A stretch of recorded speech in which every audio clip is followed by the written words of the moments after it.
तो दोस्तों कैसे हो आप सब। उम्मीद है आप सभी बहुत अच्छे होंगे और आपकी तैयारी बहुत अच्छे से चल रही होगी।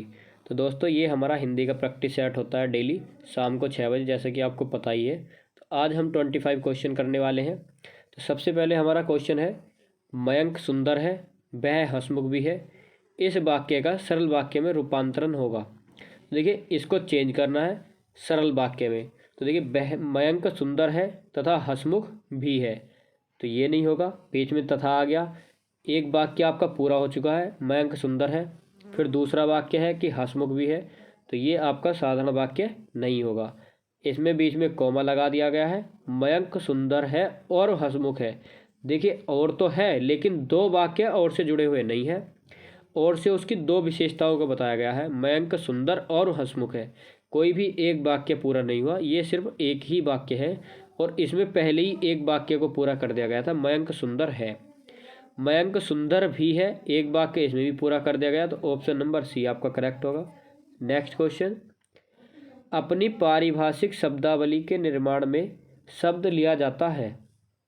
अंग्रेजी भाषा से लिया जाता है, संस्कृत से लिया जाता है, संस्कृत और अंग्रेजी से लिया जाता है, या संस्कृत, हिंदी तथा भारत की प्रमुख प्रादेशिक भाषाओं तथा अंतर्राष्ट्रीय भाषाओं से लिया जाता है। तो ऑप्शन नंबर डी ही आपका करेक्ट आंसर हो जाएगा। तो दोस्तों अगर वीडियो अच्छी लगे तो प्लीज़ लाइक करना और वीडियो को लास्ट तक देखना, और अभी तक आपने हमारे चैनल को सब्सक्राइब नहीं किया है तो प्लीज़ सब्सक्राइब कर लेना और बेल आइकन को प्रेस कर लेना। नेक्स्ट क्वेश्चन, इस वीडियो की पीडीएफ आपको टेलीग्राम चैनल पर मिल जाएगी। टेलीग्राम चैनल ज्वाइन कर सकते हो, लिंक डिस्क्रिप्शन में दी हुई है। तो हमारा नेक्स्ट क्वेश्चन है, ताजमहल का टेंडर किसका नाटक है। अजय शुक्ल, स्वदेश दीपक, सुशील कुमार सिंह या विभू कुमार। तो ऑप्शन नंबर ए आपका करेक्ट हो जाएगा, अजय शुक्ल। नेक्स्ट क्वेश्चन, निम्नलिखित में सममात्रिक छंद है। सममात्रिक छंद देखिए शॉर्ट है, पहला और तीसरा पार्ट अलग अलग करके बनाए जाते हैं तो हो गया अर्ध सममात्रिक छंद। पहले और तीसरे में अलग होती हैं और दूसरे और चौथे में अलग होती हैं। दोहा, दोहे का उल्टा ही सोरठा होता है, तो ये भी अर्ध सममात्रिक छंद। डी ऑप्शन है ये सभी। जब ये दो नहीं है तो सारे के सारे कैसे हो सकते हैं, तो ये ऑप्शन भी नहीं हुआ, बचा कौन सा, चौपाई। तो आपका ऑप्शन नंबर सी बिल्कुल करेक्ट हो जाएगा, चौपाई। 16 मात्राएं होती हैं प्रत्येक चरण में चौपाई के। दोहे में आपको पता है कि पहले और तीसरे में 13, दूसरे चौथे में 11, इसका विपरीत सोरठा। रोला में होती हैं 24 मात्राएं। नेक्स्ट क्वेश्चन है हमारा, न सावन सूखे न भादो हरे, कहावत का अर्थ बताना है। सदैव एक सी मानसिक स्थिति होना, सदैव सुखी रहना, सदैव प्रसन्न रहना, या सुख दुख का भेद न जानना। तो ऑप्शन नंबर ए ही आपका करेक्ट हो जाएगा, सदैव एक सी मानसिक स्थिति में होना। मतलब देखिए कहावत से ही आपको पता चल रहा है कि सावन में ना सूखा और ना ही भादों में हरा। सावन में ना ही तो सूखता है और ना ही भादों में हरा होता है, जैसा है वैसे का वैसा ही रहता है हमेशा। नेक्स्ट क्वेश्चन, निहि प्लस कलंक, सही संधि शब्द बताना है कि सही, इसका सही संधि क्या होगी। ये संधि विच्छेद दिया है, शब्द बताना है कि क्या शब्द बनेगा। निष्कलंक ऐसे लिखा जाता है, निष्कलंक, निष्कालंक या निष्कलंक। तो ऑप्शन नंबर डी ही आपका करेक्ट हो जाएगा, निष्कलंक। बर्तनी शुद्धि सुबह ही आपको कराए थे, बच्चे बोल रहे थे सर बर्तनी शुद्धि से करा दीजिए कि शुद्ध और अशुद्ध शब्द जो होते हैं। तो आपका सुबह 8 बजे टॉपिक वाइज क्लास होती है, तो उसमें हमारे चल रहे हैं बर्तनी शुद्धि। वीडियो नहीं देखी है तो देख लीजिए। और हमारा इसमें बताना है कि कौन सी संधि होगी, तो जैसे कि आपको पता ही चल रहा है कि निहि विसर्ग दिया है, विसर्ग संधि। नेक्स्ट क्वेश्चन 32, तोता शब्द किस शब्द भेद का रूप है। देशज, तद्भव, तत्सम या विदेशज। देखिए बहुत से बच्चों ने तोता शब्द में तद्भव शब्द लगाया होगा, लेकिन आपका आंसर हो जाएगा इनकरेक्ट, ऑप्शन नंबर डी विदेशज। तोता कैसा शब्द है, विदेशज शब्द है, ध्यान रखना है। निम्नलिखित में से कौन सा शब्द शब्दकोश में सबसे पहले आएगा। अंकुर, आकार, अनिरुद्ध या आंकना। तो बताना है कि कौन सा शब्दकोश यानी डिक्शनरी। जो क्वेश्चन रीजनिंग में पूछे जाते हैं, रीजनिंग में आता है आपके इंग्लिश से क्वेश्चन, या आते हैं सार्थक क्रम। यहाँ पर हिंदी में पूछा गया है हिंदी के शब्द, तो सबसे पहले आएगा आपका अंकुर, ऑप्शन नंबर ए। कितने बच्चों का ये क्वेश्चन बिल्कुल सही हुआ कमेंट बॉक्स में बताना है। नेक्स्ट क्वेश्चन है हमारा 34, बताना है कि दिए गए वाक्य में रिक्त स्थान की पूर्ति के लिए 4 विकल्प दिए गए हैं। उपयुक्त विकल्प का चयन करके रिक्त स्थान भरने हैं। ठीक है, 200 क्वेश्चन रिक्त स्थान के मैं आपको करा चुका हूँ। अगर आपने वीडियो नहीं देखी है तो प्लीज़ जा करके देख लीजिए। हिंदी की प्लेलिस्ट बनी हुई है, वहाँ पे आपको सारी की सारी वीडियो मिल जाएंगी। तो देखिए, बताना है कि किस दृष्टि से राष्ट्रीयता का आधार है। धर्मानुसार दृष्टि राष्ट्रीयता का आधार है, धर्मनिरपेक्ष, धर्म सम्मत या धर्म सापेक्ष। तो आपका ऑप्शन नंबर बी करेक्ट हो जाएगा। धर्मनिरपेक्ष दृष्टि राष्ट्रीयता का आधार है। नेक्स्ट क्वेश्चन बताना है कि पहला और छठा अपने स्थान पर रहेंगे और ये बीच के 4 ये रे ले वे इनको व्यवस्थित क्रम में लगाना है। इधर उधर रखे हुए हैं तो क्रमानुसार व्यवस्थित क्रम में लिखिए। तो देखिए, सबसे पहले ऐसे क्वेश्चन में हमको देख लेने हैं इसके ऑप्शंस कि हमारा किस किस से स्टार्ट हो रहा है। बे, ले, ये और रे। देखिए, ये रे ले वे जहाँ भी आपको इस तरह का क्वेश्चन मिलता है तो बहुत ही आसान क्वेश्चन हो जाता है, क्योंकि कोई भी कन्फ्यूज़न नहीं है, सिर्फ एक को पकड़ना है और आपका आंसर बिल्कुल ठीक। तो देखिए, भाग्य के भरोसे ये तो अपने स्थान पर रहेगा। भाग्य के भरोसे भाग्य भी सोया, या भाग्य के भरोसे बांध कर खड़े होने पर, या भाग्य के भरोसे रहता है और हिम्मत, या भाग्य भरोसे बैठे रहने पर। तो देखिए, बिल्कुल ठीक, भाग्य भरोसे बैठे रहने पर। Option number A he correct हो जाएगा। बै से सिर्फ एक ऑप्शन स्टार्ट हो रहा है, तो यानी ऑप्शन ए। भाग्य के भरोसे बैठे रहने पर भाग्य भी सोया रहता है और हिम्मत बांधकर खड़े होने पर भाग्य भी उठ खड़ा होता है। बिल्कुल सही मैच मिल गया है। तो इसी तरह से आपको पहले ऑप्शंस देखने हैं, उसके बाद अपना क्वेश्चन करना है। नेक्स्ट क्वेश्चन है हमारा, बताना कि किस भाग में त्रुटि है। अगर त्रुटि नहीं है तो देखिए, त्रुटि नहीं वाला है ही नहीं, एक ऑप्शन आपका गलत है, बाकी के सारे सही हैं। सॉरी, उल्टा बोल दिया। जिस भाग में त्रुटि है उसी को पकड़ना है। ठीक है, तो बताना है कि अशुद्ध वाक्य का शुद्ध रूप बतलाइए। तो हमें बताना है कि शुद्ध रूप कौन सा होगा। ये गलत है। जोन से भाग में भी त्रुटि है उसको सही करके इन 4 में से एक सही होगा, वही वाला बताना है कि जहाँ पर इसमें जहाँ पर त्रुटि दी गई है तो इन 4 में से वो त्रुटि कहाँ पर सही की गई है। तो मैं तुम्हारे घर आया किंतु तुम मिले नहीं थे, इसमें कोई गलती दी गई है। 4 ऑप्शन दिए गए हैं, एक ऑप्शन बिल्कुल सही है। तो मैं तुम्हारे घर आया पर तुम थे नहीं, बिल्कुल गलत। मैं तुम्हारे घर गया कि तुम नहीं मिले, ये भी गलत। मैं तुम्हारे घर आया और तुम वहाँ नहीं थे, या मैं तुम्हारे घर गया पर तुम वहाँ नहीं थे। तो मैं तुम्हारे घर गया न कि आया। तो ऑप्शन नंबर डी आपका करेक्ट आंसर हो जाएगा। नेक्स्ट क्वेश्चन है, निषेध सूचक नहीं और स्वीकार सूचक हाँ के बाद कुछ लिखना हो तो कौन सा चिन्ह प्रयुक्त किया जाएगा। पूर्ण विराम, अल्प विराम, अर्ध विराम, या इनमें से कोई नहीं। तो देखिए, नहीं और हाँ के बाद आएगा पूर्ण विराम। ऑप्शन नंबर ए आपका करेक्ट आंसर हो जाएगा। नेक्स्ट क्वेश्चन, पुल्लिंग स्त्रीलिंग शब्द युग्म की दृष्टि से कौन सा युग्म अशुद्ध है। कर्ता, कर्त्री, नेता, नेत्री, धाता, धात्री और दाता, दात्री। तो कर्ता का कर्त्री नहीं होता बल्कि कर्त्री होता है, यानी कि एक और रे और लगेगा, कर्त्री। तो ये आपका option number A he incorrect है। तो ऑप्शन ए आपका आंसर हो जाएगा। नेक्स्ट क्वेश्चन, अवधि का उद्भव किस अपभ्रंश से हुआ है। शोरसेनी, पैचासी, मागधी या अर्धमागधी। तो अवधि का उद्गम किससे हुआ है, पैचासी अपभ्रंश। Option number B. नेक्स्ट, निम्न वाक्य में अनेक शब्दों के लिए एक शब्द का चयन करना है। सत, रज व तम से परे। तो सत, रज व तम से परे, गुणातीत, गुणोक्ति, गुणोत्तर या गवेषण। तो ये हो जाएगा गुणातीत, यानी गुणों से परे गुणातीत। नेक्स्ट क्वेश्चन, देखिए, हमको बताना है पैसेज। तो पैसेज मैं आपको बता चुका हूँ कि किस तरह से करना है। पहले आपको क्वेश्चन पढ़ने हैं, उसके बाद पैसेज, लेकिन हम यहाँ पर आपको पहले पैसेज पढ़ाते हैं, उसके बाद क्वेश्चन करवाते हैं। तो पहले आप अगर एग्ज़ाम में बैठते हैं या ऑफलाइन प्रैक्टिस सेट करते हैं अपने घर पे, तो आपको पहले क्वेश्चन पढ़ने हैं, उसके बाद अपना पैसेज पढ़ना है। बेनिफिट मैं आपको बता चुका हूँ पिछली वीडियोज़ में भी, तो आपको इसी तरह से करना है। बाकी जो आपको सुविधानुसार हो उस तरह से कर सकते हो। तो हम पहले पैसेज पढ़ लेते हैं।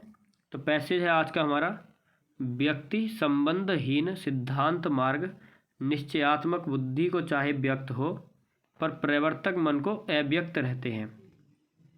वे मनोरंजनकारी तभी लगते हैं जब किसी व्यक्ति के जीवन क्रम के रूप में देखे जाते हैं। तो मनोरंजनकारी कब लगते हैं? जब व्यक्ति के जीवन क्रम के रूप में देखे जाते हैं। शील की विभूतियाँ अनंत रूपों में दिखाई पड़ती हैं। मनुष्य जाति ने जब से होश संभाला तब से वह इस अनंत रूपों को महात्माओं के आचरणों तथा आख्यानों और चरित्र संबंधी पुस्तकों में देखती चली आ रही है। तो कहाँ देख रही है? महात्माओं के आचरणों में, आख्यानों और चरित्र संबंधी पुस्तकों में। जब इन रूपों पर मनुष्य मोहित होता है तब सात्विक शील की ओर आपसे आप आकर्षित हो जाता है। तो अपने से मतलब खुद से खुद कब आकर्षित होता है? जब मोहित हो जाता है। किस पर? ये जो रूप बताए गए हैं उन पर। शून्य सिद्धांत वाक्यों में कोई आकर्षण शक्ति या प्रवृत्ति कारणी क्षमता नहीं होती। सदा सत्य बोलो, दूसरों की भलाई करो, क्षमा करना सीखो। ऐसे ऐसे सिद्धांत वाक्य किसी को बार बार बकते सुना वैसे ही क्रोध आता है जैसे किसी बेहुदे की बात सुनकर। देखिए ये जो जितनी भी सारी बातें बताई गई हैं, तो ये जो बातें बताई गई हैं आपकी कि क्षमा करना सीखो, सदा सत्य बोलो। तो जब आपको ये कोई बातें बताता है तो आपको गुस्सा आ जाता है कि ये तो हमें पहले से ही पता है, बार बार क्यों रिपीट कर रहे हो। तो ये वाली बात बताई गई है यहाँ पे। तो आगे पढ़ लेते हैं। जो इस प्रकार की बातें करता चला जाए उससे चट कहना चाहिए, मतलब एकदम फटाफट बोल देना चाहिए, बस चुप रहो, तुम्हें बोलने की तमीज़ नहीं। तुम बच्चों या कौल भीलों के पास जाओ, ये बातें हम पहले से जानते हैं। जो मैंने ही बताया कि जो बातें आपको पहले से पता है, अगर कोई बार बार उन्हीं को रिपीट करे आपके सामने तो आपको गुस्सा आ जाता है। मानव जीवन के बीच हम इसके सौंदर्य का विकास देखना चाहते हैं। यदि तुम्हें दिखाने की प्रतिभा या शक्ति हो तो दिखाओ, नहीं तो चुपचाप अपना रास्ता लो, निकल लो यहाँ से। गुण प्रत्यक्ष नहीं होता, उसके आश्रय और परिमाण प्रत्यक्ष होते हैं। अनुभवात्मक मन को आकर्षित करने वाले आश्रय और परिणाम गुण नहीं, ये ही अनुभूति। आगे देख लेते हैं। अनुभूति के विषय हैं। अनुभूति पर प्रवृत्ति और निवृत्ति निर्भर है। देखिए प्रवृत्ति और निवृत्ति किस पर निर्भर है? अनुभूति पर। अनुभूति मन की पहली क्रिया है, संकल्प विकल्प दूसरी। तो मन की पहली क्रिया कौन हुई? अनुभूति, और दूसरी संकल्प विकल्प। अतः सिद्धांत पथों के संबंध में जो आनंदानुभव करने की बातें हैं, जो अच्छी लगने की बातें हैं, वे पथिकों में तथा उनके चारों ओर पाई जाएंगी। सतपथ के दीपक उन्हीं के हाथ में है, या वे ही सतपथ के दीपक हैं। सतबोन्मुख प्राणियों के लिए ऐसे पथिकों के सामीप्य लाभ की कामना करना स्वाभाविक ही है। ये था आपका पैसेज।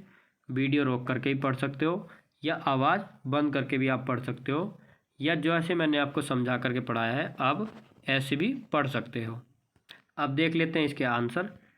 तो क्वेश्चन आंसर, सही आंसर वही कर पाएगा जिसने ध्यान से समझा होगा या ध्यान से पढ़ा होगा। तो हमारा पहला क्वेश्चन है, मनुष्य सात्विक शील की ओर आप ही आप आकर्षित कब होता है? तो आपको बताया था कि कब आप ही आप आकर्षित हो जाता है? जब शील की विभूतियों के अनंत रूपों पर मोहित हो जाता है। बिल्कुल सही बात। शून्य सिद्धांत वाक्यों को सुनकर, जब वह काव्य गुणों को पढ़ता है, या निश्चयात्मक बुद्धि को जब उदय होता है। तो बिल्कुल गलत बात, ऑप्शन नंबर ए ही आपका करेक्ट हो जाएगा। जब विभूतियों के अनंत रूपों पर मोहित होता है तब मनुष्य सात्विक शील की ओर आप ही आप आकर्षित हो जाता है।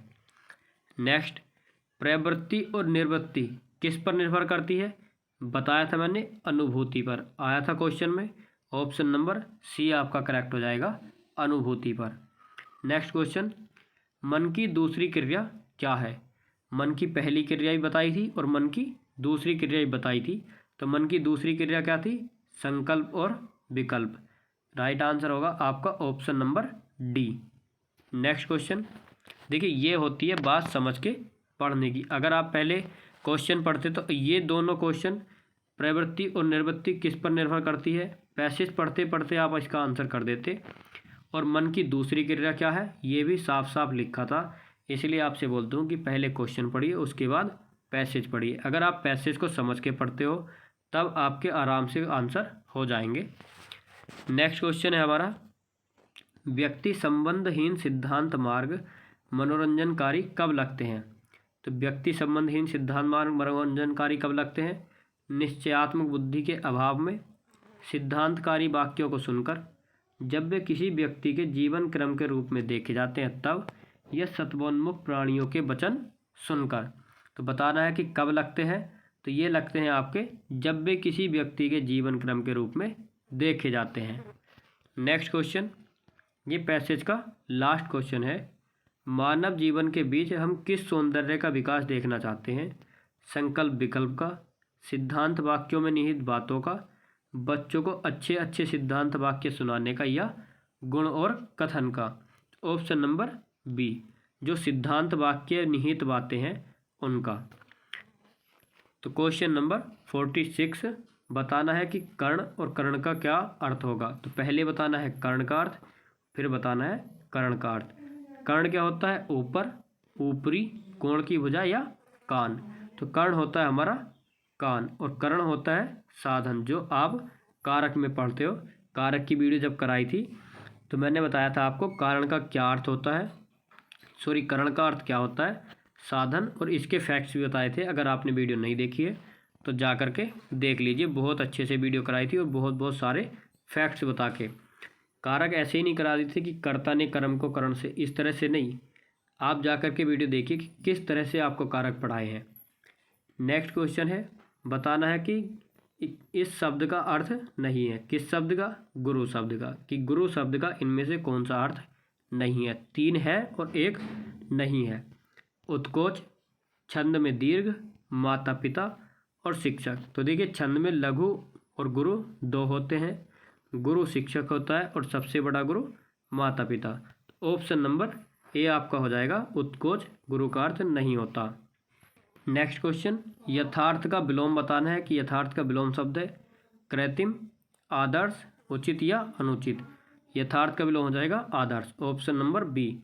200 विलोम शब्द कराए थे, एक क्लास में 50 विलोम शब्द आपको कराए थे। इतने सारे विलोम शब्द और इतने मोस्ट विलोम शब्द कराए थे कि आपको एग्जाम में उन्हीं में से देखने को मिल जाएंगे। और जो भी सारे आपके डाउट्स रहते हैं विलोम शब्द में कि ये भी हो सकता है और ये भी हो सकता है, वो सारे क्लास में क्लियर करा दिए गए हैं। अगर आपने वीडियो नहीं देखी है तो जा कर के वीडियो आपको देख लेनी है, जिससे आपके सारे डाउट्स क्लियर हो जाएं। नेक्स्ट क्वेश्चन हमारा नौका। तो नौका का पर्यायवाची शब्द बताना है। पर्यायवाची शब्द के भी 200 क्वेश्चन मैं आपको करा चुका हूँ। 200 क्वेश्चन में एक एक पर्यायवाची शब्द के 4-4, 5-5 पर्यायवाची शब्द बताए थे, और ऐसे ऐसे पर्यायवाची शब्द बताए थे जो आपको पता भी नहीं थे।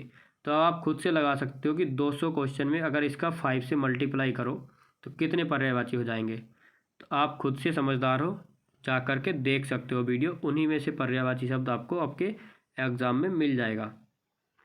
तो नौका शब्द का पर्यायवाची हो जाएगा तरी, ऑप्शन नंबर सी।